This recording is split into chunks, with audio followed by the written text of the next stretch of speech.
In House Minority Whip Steve Scalise. Sir, what's your reaction? Do you support the U.S. truckers if they got this thing going? Sure do, Stuart. In fact, if you look at what's happening there's a movement all across this country. You saw it in Virginia, where voters of all parties said, we want to take our freedoms back. And they took their state back by electing Youngkin as governor. And look, what the truckers are doing is an example of what's happening in a lot of other places. But to see the reaction from the left is very telling.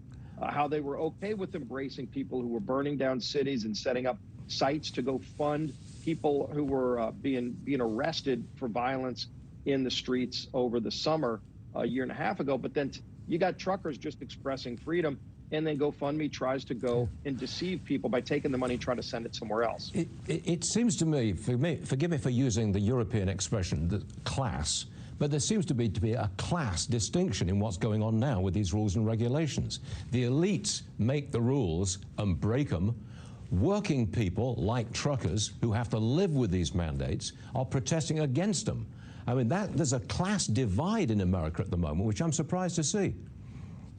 Yeah, and there's examples of this hypocrisy everywhere you go. We all watched the NFC championship game last week, where you had the governor of California who's telling kids in school that they can't go into the classroom without a mask or they're going to kill everybody. He's photographed without a mask. The mayor of San Francisco, the mayor of LA. And they're putting these edicts on people that they themselves aren't living by. So it shows you it's not about medical science, it's all about political science, and people are fed up with it, as they should be. Yeah, a lot of people I can see just walking away from masks and all the rest of it. Congressman, you, along with colleagues Comer and Jordan in the House, calling on scientists who were privately supportive of the lab leak theory, the Wuhan lab theory of a leak.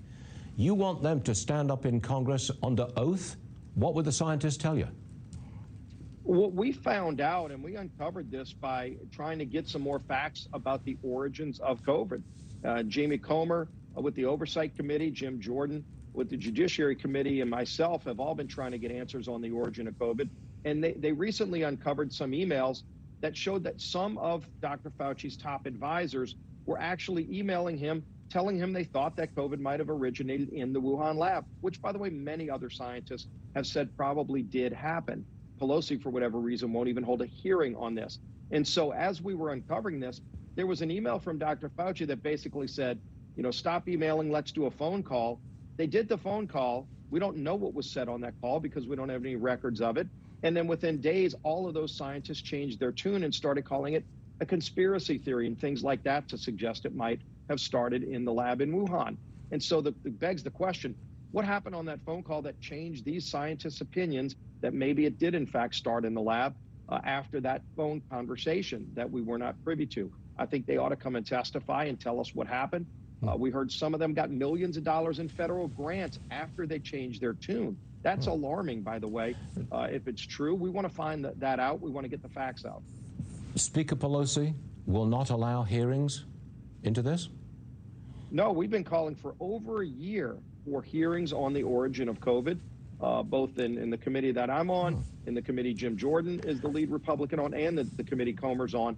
And she refuses to have a hearing on any of that, when many, many scientists across the political spectrum have said, number one, if you study the genome structure of COVID, it was not originated from a bat to an animal to a human. It probably was manipulated in a lab in Wuhan. And it was Speaker Pelosi who last week told American athletes in Beijing, shut up, don't say anything.